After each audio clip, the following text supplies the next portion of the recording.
tal amigos? Bienvenidos a un nuevo episodio del podcast Profesionales con Historia. El día de hoy tenemos el placer de tener con nosotros a José Luis Requenes. Él es ingeniero en mecatrónica con 10 años de experiencia en el departamento de Substance of Concern. Gracias por estar con nosotros, José Luis. Hola Sergio, muchas gracias. Gracias por la invitación. A continuación vamos a pasar a la sección de Icebreaker. Entonces, en esta sección, José Luis, pues básicamente lo que haremos es pasarte un bowl. Y ese bowl va a contener algunas preguntas y tú nos vas a hacer favor de decirnos el número y en base a eso pues te hacemos una pregunta para ver tu opinión. Okay. ¿Sale? Entonces, si quieres sacar dos papelitos. ¿Dos? Dos. A ver, estos dos. El 2 y el 10. Si pudieras tener una cena con cualquier personaje ficticio, ¿con quién sería? A lo mejor con el de Big Bang Theory, el Sheldon. Ajá, ¿y por qué? Pues por sus conocimientos, ¿no? En persona no he conocido a nadie así, entonces sí sería muy intrigante saber su personalidad, sus conocimientos y su alcance de él, ¿verdad? De Sheldon. Ajá. Conocerlo en la vida real. Ok. ¿Cuál es el lugar más interesante que has visitado? El viaje en Europa, Ajá. cuando fui a París, en Francia. ¿Por qué se te hizo interesante? ¿Por la historia? Sí, por todo lo que envuelve, la historia de los edificios, la arquitectura, la estructura de la ciudad inclusive. Eso está todo muy padre. Ok. Bueno, pues muchísimas gracias. Eso fue la sección Icebreaker. A continuación tenemos la sección del dato histórico. Substance of Concern es una rama de la ingeniería que se encarga del uso de químicos que pueden ser dañinos para el cuerpo humano. Así que la historia nace con el auge de la revolución industrial, donde comenzó a hacerse un uso desmesurado de sustancias químicas. Este uso comenzó a poner la atención en aquellas que podían ser dañinas para el cuerpo humano. Por ejemplo, el plomo, que se sabía que era tóxico desde la antigüedad, desde la época de Roma, y sin embargo, pues no se había hecho nada para controlarlo. Fue hasta el siglo XX que empezó a tomarse en consideración el daño que causaba el plomo y a tratar de evitar y regular el uso. Y fue así como en 1970 nació la organización conocida como EPA, que es la Agencia de Protección Ambiental de Estados Unidos, y junto con ella otras agencias que también se dedican a la protección. Y así es como empieza toda esa historia a dar pie a lo que se conoce como Substance of Concern. ¿Ok?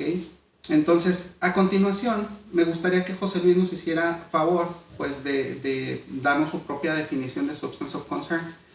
Cabe destacar que Substance of Concern involucra varias cosas, ¿verdad? Dentro de ellos, pues ahorita José Luis nos va a explicar. Entonces, una de las cosas pues es el IMDA y otra cosa es la regulación.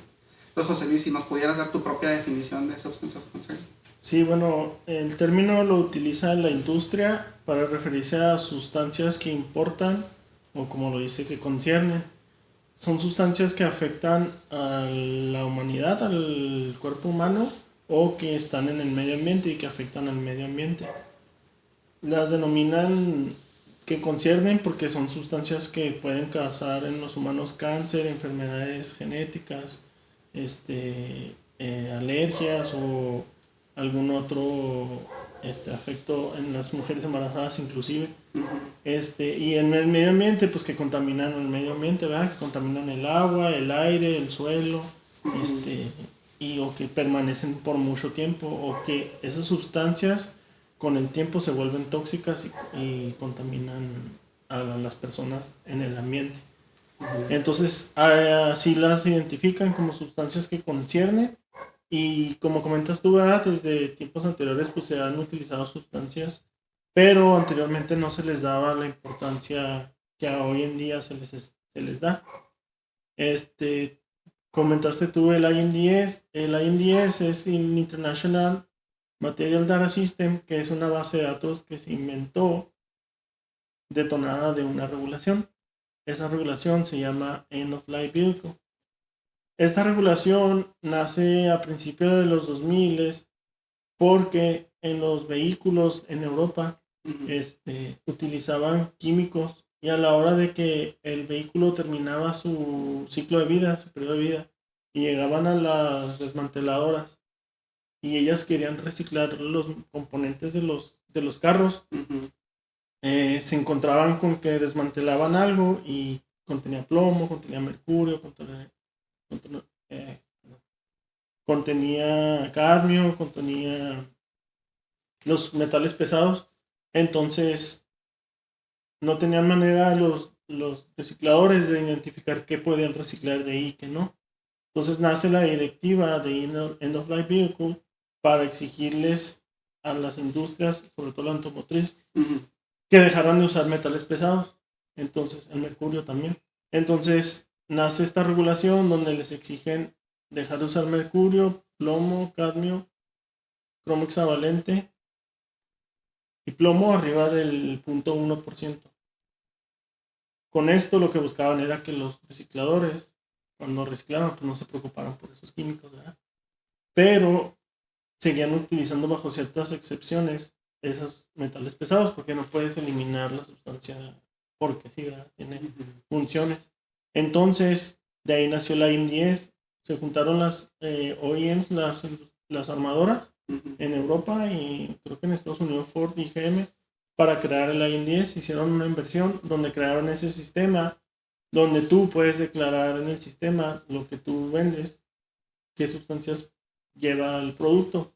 Inicialmente empezaron, como te comento, con esas 5 y ya se fueron expandiendo con el paso de tiempo a las sustancias que hoy en día hay millones y muchísimas sustancias que hay en el IM10 que puedes declarar, ¿verdad?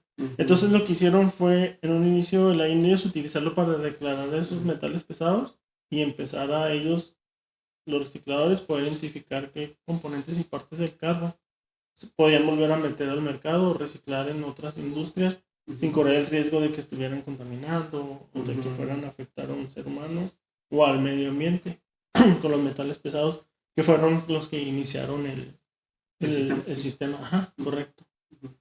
De ahí, que esa fue la primera de las regulaciones que pues puso más orden en los químicos, nace REACH, que es Registration, Evaluation, Authorization and Restriction of Chemicals. Y esta regulación nace porque en España había una planta donde estaban muriendo muchos obreros y no sabían por qué. Y entonces, cuando hicieron las investigaciones, se dieron cuenta que era un químico que estaban utilizando el proceso de manufactura. Y ese químico era dañino para el ser humano, para los operadores.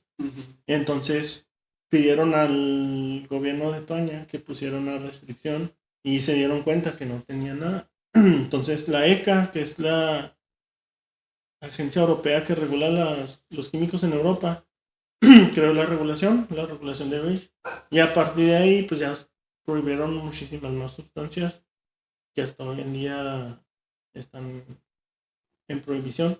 Comenzaron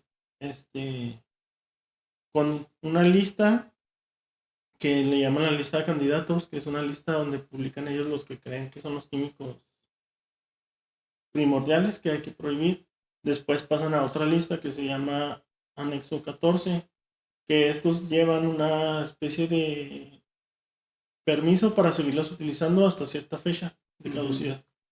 Y hay otra lista de sustancias prohibidas que esas no las puedes utilizar bajo ningún término, salvo ciertas excepciones. Por ejemplo, los asbestos ahí están en la lista de Anexo 14, que no los puedes utilizar en Europa para prácticamente nada.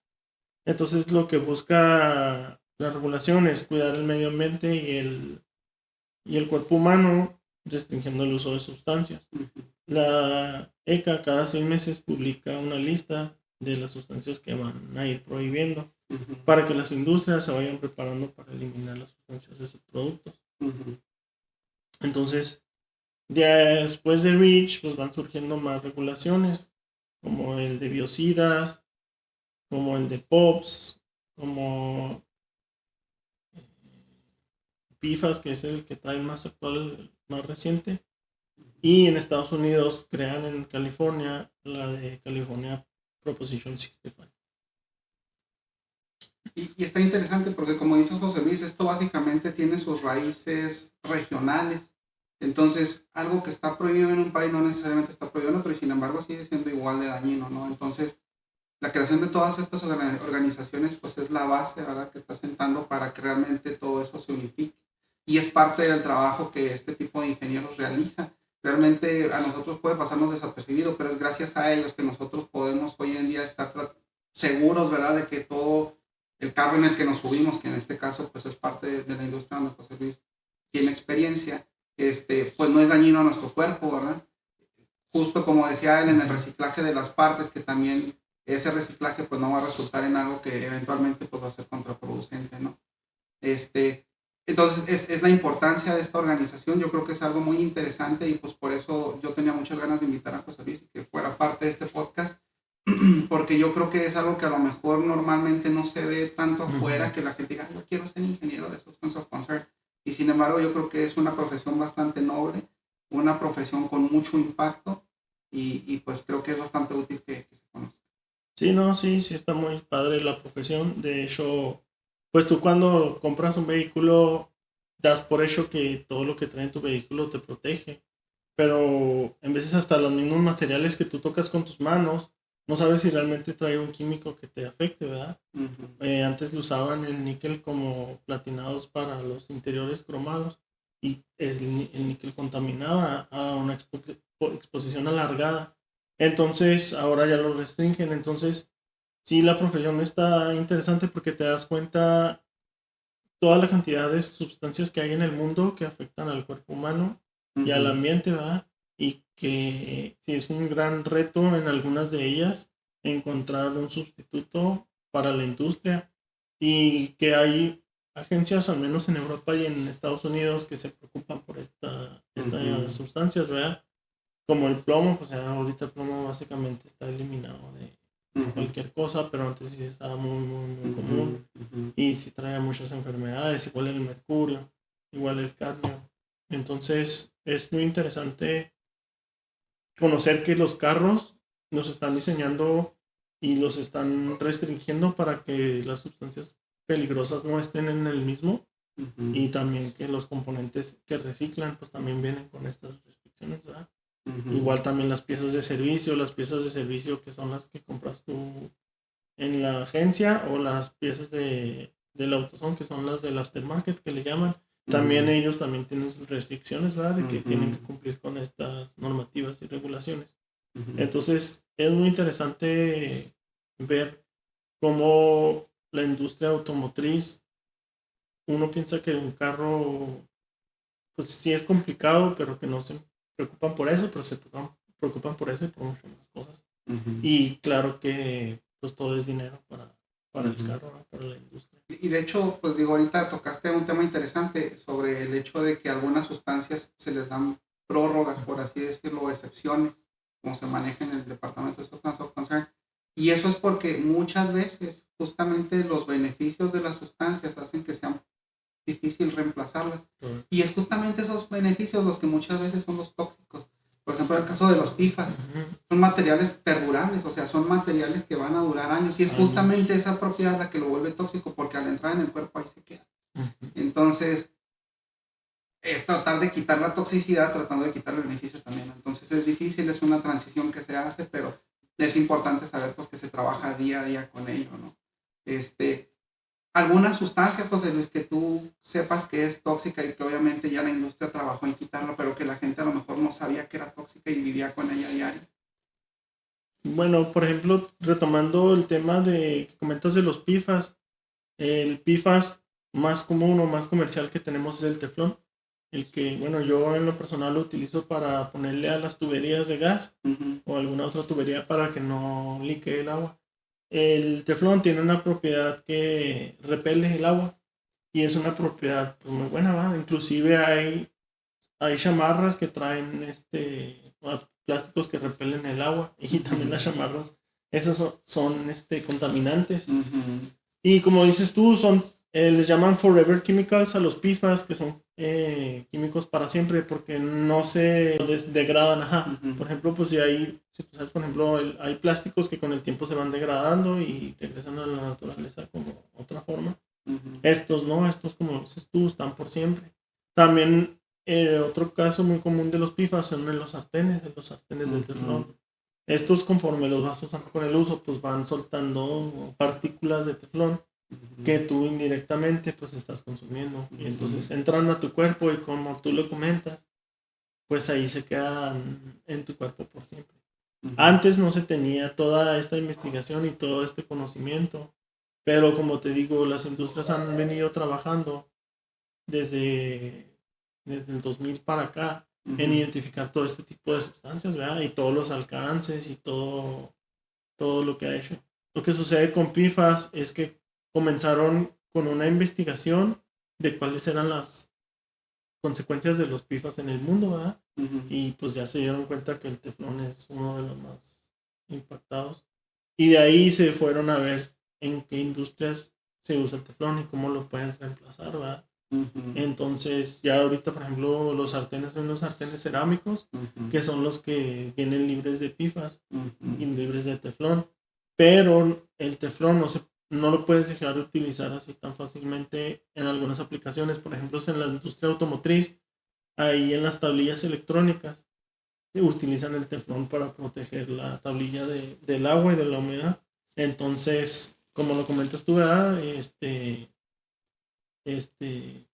Si llevas su ingeniería, su grado de ingeniería, investigar todo eso, ¿verdad? Yo de los químicos que tú comentas, pues son los eftalatos. Los eftalatos son una familia de plásticos, casi siempre están en los cables de corriente o cualquier cable. Y estos, pues, contaminaban más que nada al medio ambiente. Y como son plásticos, pues también son plásticos que tardan mucho en degradarse y contaminan al medio ambiente.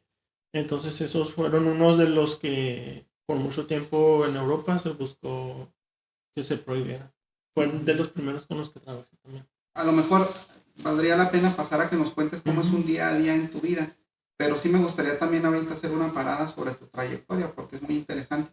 Entonces, si pudieras contarnos, José Luis, cómo es un día a día en la vida de en este caso es un team leader, ¿verdad? De Substance of Concern.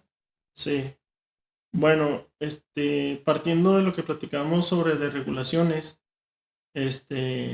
nosotros como pertenecemos a la industria automotriz, utilizamos el IM10, que ya les comento que es el International Material Data System, y ahí nosotros hacíamos las declaraciones de los productos de la empresa que utilizaban para el OEM, que es el manufacturero, el ensamblador.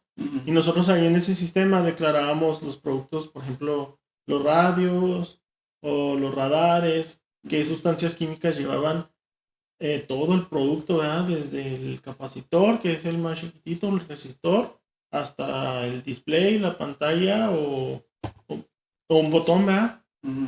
La pintura, el material del botón, el plástico, si traía textura para girarle, el display, si traía un protector, un filtro ultravioleta, todo eso se declaraba en el IM10. Entonces nuestra responsabilidad era declarar al cliente, que en este caso es el ensamblador, todas esas sustancias que llevan nuestros productos. Y a la par de hacer la declaración, teníamos que asegurarnos de que los productos fueran libres de sustancias que conciernen, de las SOC, de las HVAC también les llaman en la ECA, que son Substance of Very High Concern. Esto en el sistema ya lo podíamos identificar, pero también era una tarea ardua día a día estar actualizándose a lo que venían las regulaciones, en el caso de PFAS. Entonces, declarábamos en IM10 y nos comprometíamos a asegurarnos de que los productos fueran libres de estas sustancias. ¿Y cómo hacíamos esto? Pues viendo las declaraciones de nuestros proveedores. En nuestras declaraciones de proveedores nosotros veíamos de qué estaba hecho el producto que le comprábamos al proveedor, qué sustancias utilizaban y que los productos que nosotros compramos al proveedor vengan libres de estas sustancias. Entonces mi día a día era coordinar al equipo para que enviaran estas declaraciones al cliente y a la par revisáramos todas las declaraciones que recibíamos de nuestro proveedor para asegurarnos en todo el sistema de la cadena del recibir y del mandar al cliente que no se nos fuera a ir algún producto con sustancias prohibidas o peligrosas. Y ya en paralelo a mí me llegaban o hacía solicitudes específicas de los clientes. También había ocasiones en que los clientes por ejemplo, regresamos al ejemplo del PFAS, que es lo más reciente que me tocó. Preguntaban, porque todavía no está la restricción hecha, preguntaban qué productos dentro de la empresa utilizaban PFAS. Entonces nosotros ahí a través del sistema de la INDS averiguábamos qué productos de la empresa antigua utilizaban PFAS. Y entonces esas también eran partes de mis actividades. Y pues el liderar el grupo, ¿verdad? También es algo muy importante.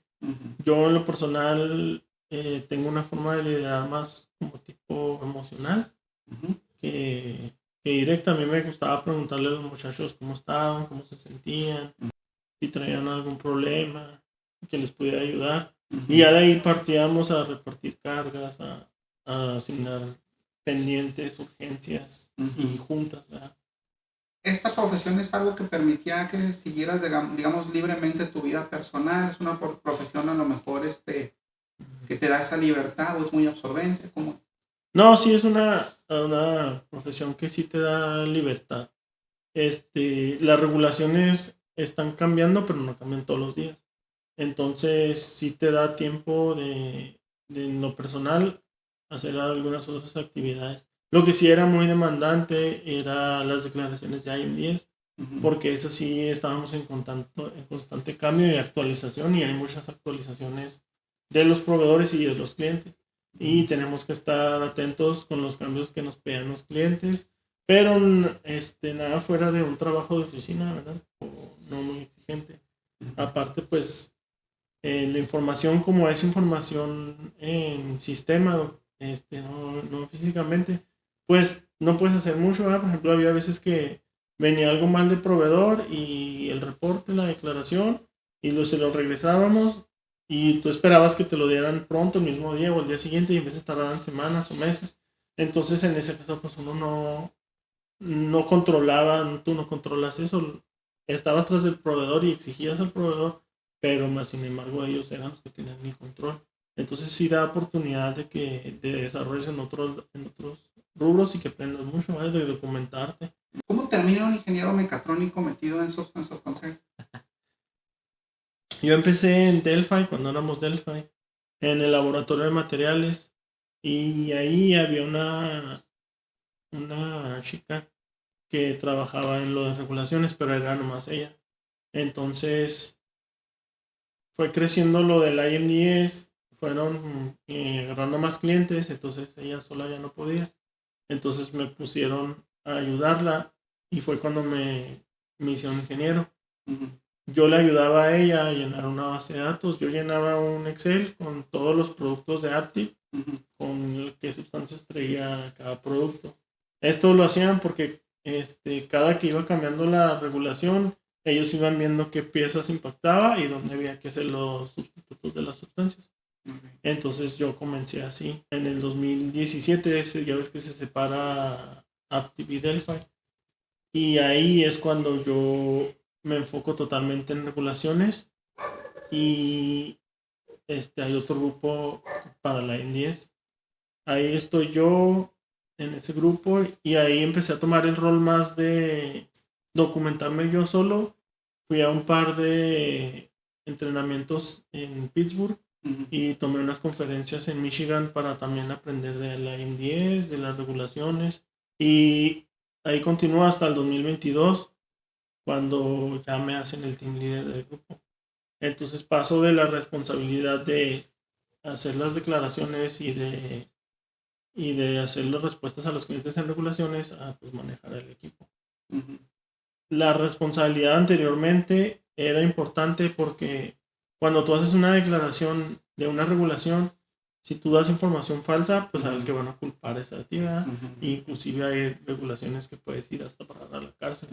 Yo tenía un supervisor en Estados Unidos que me decía, no, firma tú. Sí, supongo que él no se quería hacer responsable. Entonces sí era esa parte, pero luego ahora ya con el rol de manager es una responsabilidad compartida, porque pues ya tenía alguien que me ayudaba a hacer el análisis y a responder, pero pues eso no quita que la responsabilidad siga siendo tuya. Entonces sí pasó a ser una mayor responsabilidad. Me gustó, la verdad, desde que comencé me llamó mucho la atención. Y también de mecatrónico, pues sé bastante, ¿verdad? Pero ya me fui enfocando y especializando en esto. Sí, es una carrera muy especializada y sí es muy complicado porque sí necesitas envolverte en el ambiente para que sepas, porque si yo se los explico así, inclusive yo le explicaba a mi esposa y mi esposa dijo que no, pero pues ¿qué es eso? ¿Cómo? Ajá, explícamelo. Entonces, este podcast pues sí puede ayudar un poquito a entender y abrir el panorama. Pero ya sabes tu esposa qué hace. Sí, pero se te va a tener que aventar todo de la hora. Te digo, soy mecatrónico, pero sí me especialicé en lo de regulaciones y en lo de la ingeniería. Y es parte de lo que tocábamos en los otros podcasts. Básicamente, pues, yo siento que cuando un estudiante está en busca de su profesión, se estresan demasiado por el hecho de decir, si elijo mal. Pero justamente el objetivo de este podcast es que vean que realmente nada es permanente. O sea, tú puedes tener un perfil y terminar trabajando en algo completamente diferente siempre y cuando pues haya las oportunidades, las vayas viendo y vayas navegando pues por el camino adecuado, ¿verdad? Justo por eso me parece muy interesante este podcast, porque tú siendo un perfil que a lo mejor esperarías que alguien químico termine aquí. Sin embargo, tú terminaste aquí, no solo aquí, sino que fuiste team leader, o sea, tú eras responsable de otras personas que eran químicos o biólogos o farmacobiólogos o de otro tipo de carreras que nada que ver, ¿no? Correcto. Entonces, se me hace muy interesante esa parte. También tocaste la parte de que cambió un poquito tu enfoque al hacerte team leader. Justamente eso quería tocar. Muchas veces los muchachos están deseosos, pues, obviamente de ir creciendo, porque conforme vas creciendo y escalando la expectativa es que obviamente crece pues, la remuneración económica. Correcto. Sin embargo, muchas veces cuando van creciendo, pues se van dando cuenta que lo que vas teniendo que hacer va cambiando conforme a lo que a lo mejor les gustaba. ¿Qué tanto dista o va cambiando el rol y el enfoque, verdad? También la mentalidad, tu mentalidad, conforme vas ascendiendo. Sí, cambia bastante, la verdad. En lo personal, puedo hablar por mí nada más, ¿verdad? Por ejemplo, yo pensaba mucho que mi trabajo habla por ti, ¿verdad? Entonces, cuando tú eres independiente y no dependes de la otra gente que no eres team leader, pues tu trabajo tú lo controlas y tú lo administras, tú te das tus tiempos, tú ves cómo respondes, qué respuestas das y cómo lo manipulas. En cambio, cuando ya eres team leader, tienes que aprender a hacer equipo con los demás. Y entonces ya vas a depender de los demás. Y entonces tienes que hacer una como especie de armonía para que todos trabajen en conjunto y puedas demostrar un buen trabajo. Entonces tu trabajo va a hablar ahora por ti y por los que están contigo. Y entonces al principio para mí sí fue muy difícil porque con los muchachos que trabajé no llevaban como la misma sinergia que yo tenía. Yo tenía trabajando con un técnico ahí que lo conoces y tenemos muy buena sinergia y avanzábamos muy rápido y hacíamos un buen trabajo, considero yo. Después cuando me sentí líder me costó un poquito de trabajo meter a las personas en esta sinergia, pero al final de cuentas lo logramos y creo que entregamos muy buenos resultados. Entonces sí es una responsabilidad muy grande pasar de tú controlar lo tuyo a soltar, a de alguna manera exigir que te ayuden y a poder comprender que ya no eres tú, sino son ellos y tú. O sea, que no eres individual, sino ya eres un grupo y que tienes que lidiar con todo eso, ¿verdad? Y no nada más estás hablando de lo laboral, sino también a veces hasta de lo personal. Y ahí se vuelve inclusive más complicado, ¿verdad? Tú también lo has de saber. Entonces sí es muy, muy diferente lo individual a lo team leader o a lo en equipo. Entonces ya hemos visto en el podcast, en algunos podcasts anteriores, obviamente existen posibilidades de ascenso hasta cierto punto laterales, ¿verdad? Especializaciones, agarrar más cargas de trabajo, etcétera. Pues es un ejemplo de una promoción hacia arriba, ¿verdad? Obviamente involucra, pues como dice Spider-Man, ¿verdad? Con más poder vienen más responsabilidades. Entonces, obviamente, pues si eres team leader, tal vez implica un poco más de sueldo, sí. Implica que a lo mejor de pronto las personas al que te reportan tienen que seguir tus indicaciones, sí. Pero al final del día tú tienes más responsabilidad. Tocaste un tema bien importante, o sea, tú realmente estás siendo reflejado por el desempeño del equipo. Lo que significa que un error de ellos es un error tuyo. Correcto. Entonces, digo, al menos así se debería de ver desde un punto de vista de un management realista, ¿verdad? Correcto. Entonces digo, nada más para que los muchachos pues tengan en cuenta eso, ¿verdad? Dentro de este podcast también nos gusta tocar los skills, José Luis. Entonces, soft skills, ¿verdad? Uh-huh. En tu propia experiencia, ¿qué soft skills debería de tener? Primero, alguien para trabajar en Substance of Concern. Y segundo, alguien para ser team lead. La parte de team leader, enfocarse en los resultados. Creo yo que si te enfocas en los resultados, estos van a hablar por ti, te van a dar crédito, te van a dar tiempo y te van a dar recursos. Uh-huh. Si eres una persona que entrega buenos resultados, tu gerencia arriba, tus jefes te van a dar recursos, te van a dar tiempos, te van a dar gente, te van a dar apoyo. Uh-huh. Y otro también que yo considero es la habilidad de aceptar el cambio. Uh-huh. Aceptar el cambio como team leader es muy importante, más ahora con las inteligencias artificiales y todos los softwares que hay en el mundo. Uh-huh. Es muy interesante. Nosotros veníamos haciendo el trabajo de una manera manual, las declaraciones en iOS 10, pasamos a hacerlo con un software de una marca, de un vendedor. Uh-huh. Entonces fue un cambio radical y simplificó un ahorro muy grande para la compañía, pero durante mucho tiempo yo conocí varias administraciones que se negaban a este cambio. Uh-huh. Entonces sí, como team leader sí es importante tener esa habilidad, ¿no? de aceptar el cambio. Como parte del SOC, yo creo que una de las primordiales sería no sé si llamarlo compromiso o responsabilidad, porque el trabajo que estás haciendo, pues como te comento, puede terminar en consecuencias muy graves, como multas a la compañía, que la compañía no pueda vender un producto en Estados Unidos, Europa, Asia, etc.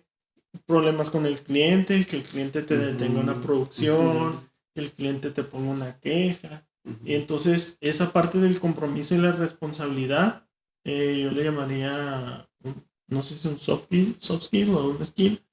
Y también la parte de la ingeniería, ¿verdad? De saber de qué estás hablando, de qué producto es, en qué va, cómo va. Esa parte también es muy importante porque te ayuda a saber dirigir bien dónde establecer los esfuerzos. Ahorita, por ejemplo, hablabas de que un IMD es rastreable a lo largo de toda la cadena. En este caso podemos hablar, por ejemplo, de todo el BOM. Y de pronto sí es importante que entiendas al menos un poquito pues qué es el BOM, ¿verdad? Cómo saber dónde te vas a enfocar.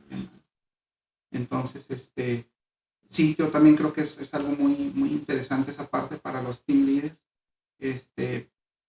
Yo creo que eso, como dices, adaptabilidad al cambio es una skill que podemos incluso extrapolar a todas las profesiones. Correcto. A partir de ahorita vamos a empezar a ver realmente pues compromisos, no digo cambios en todas partes, ¿no? Entonces sí. Es importante que las personas se puedan adaptar. ¿Cuál era tu trabajo soñado cuando eras niño? Cuando era niño, bueno, cuando estaba como de 6, 7 años, me acuerdo mucho que yo les decía a mis papás que yo quería ser bombero. Yo quería ser bombero, pero luego ya cuando llegué a los 10, 11 en la primaria, quería ser detective. Ese era mi trabajo soñado, pero ya conforme vas creciendo, pues despiertas a la realidad, ¿verdad? Uh-huh. Y te aterrizas, pero sí, ese era mi trabajo soñado. ¿Y por qué no seguiste por ahí? No, pues es que, bueno, básicamente, pues, uno ve, por ejemplo, yo vi a mis hermanos que estudiaron una carrera en el TEC y luego, pues, tú sigues por ese ámbito y luego también en aquellos tiempos, pues, no había mucha información de cómo ser un detective, si había escuelas y si había, pues, estaban medio curiosonas, no daban confianza, tenías incertidumbre, entonces, pues, te ibas por lo confiable. ¿Qué carreras has visto que desempeñan el rol de un ingeniero en Substance of Concern?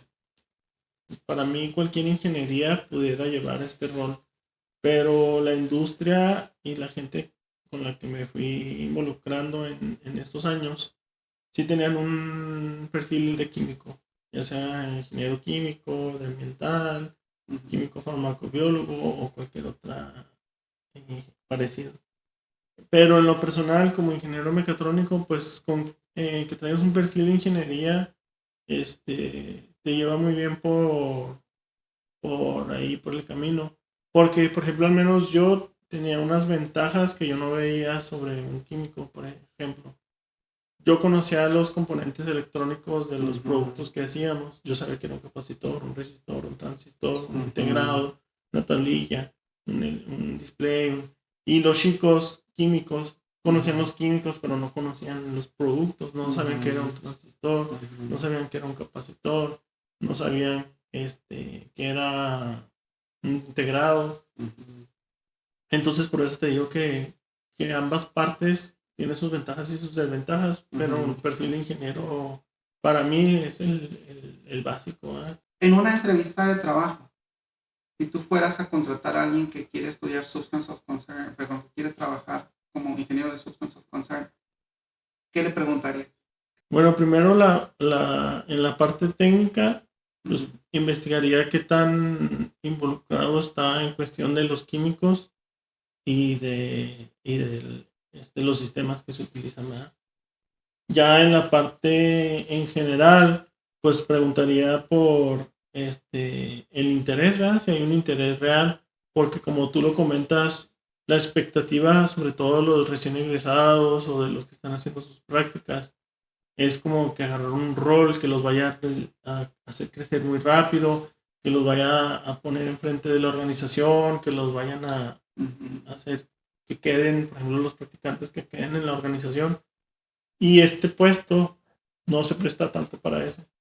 Es un puesto que sí lleva algo de tiempo el crecer, el aprender y el ponerse al día con las regulaciones y con el AIM 10. No digan mentiras en los currículums, digan la verdad. Y pues yo, por ejemplo, en lo personal, cuando me preguntan algo en las entrevistas, yo digo hasta donde yo sé, no me pongo a inventar. Y por ejemplo, si me preguntan algo de regulaciones, pues yo les digo, mira, lo que yo sé hasta el día de hoy es esto y nada más. Porque ahorita es muy fácilmente, y más a la gente que te está entrevistando, que son los expertos, darse cuenta cuando estaban mintiendo. Por ejemplo, ¿te acuerdas que ahora en noviembre y octubre entrevistamos gente? Y nosotros, bueno, al menos yo en lo personal me daba cuenta cuando estaba leyendo o el ChatGPT o estaba leyendo la página de la agencia o estaba leyendo algún artículo. Entonces se notaba que no traía ese conocimiento. Entonces mejor decir pues que lo vas a investigar o que no lo tienes a tirar mentiras. Entonces, José Luis, para cerrar, un consejo es enfocado pues a los muchachos, aquellos que aún están estudiando y en la búsqueda pues de su vocación, de su profesión. ¿Qué consejo les darías? Y el otro es, ¿qué consejo le darías a José Luis, chiquito, que quería ser investigador, ¿verdad? Bueno, a los jóvenes, bueno, yo no soy quien para dar consejos, ¿verdad? Pero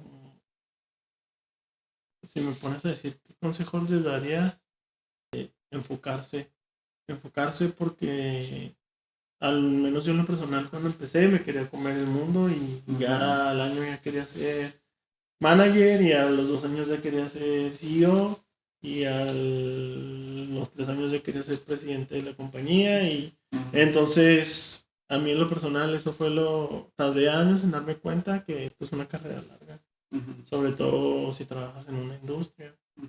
Hay industrias donde creces rápido, hay industrias donde no, depende de los casos, pero sí tienes que ser alguien muy enfocado y con paciencia para saber encontrar dónde, con quién y cuándo. Entonces, mi consejo sería eso, de que no se quieran comer el mundo en cuanto egresan y que tengan paciencia en su carrera y que también sepan cuándo, con quién y en dónde van a poder desarrollarse más profesionalmente, económicamente y todo eso. Entonces, de manera general, ese es como consejo para ambas partes, ¿verdad? Tanto a José Luis joven como a los muchachos, pues enfóquense y entiendan que para todo hay un momento, ¿no? Correcto. Ok. Pues muchísimas gracias, José Luis. De parte del podcast nos gustaría hacerte una entrega de un pequeño detallito. Muchas gracias. Y el reconocimiento. Gracias. Muchísimas gracias. Bueno, pues muchísimas gracias por habernos acompañado. Eso es todo. Por favor, déjenos un like y díganos en los comentarios si quieren ver alguna otra profesión. Hasta luego.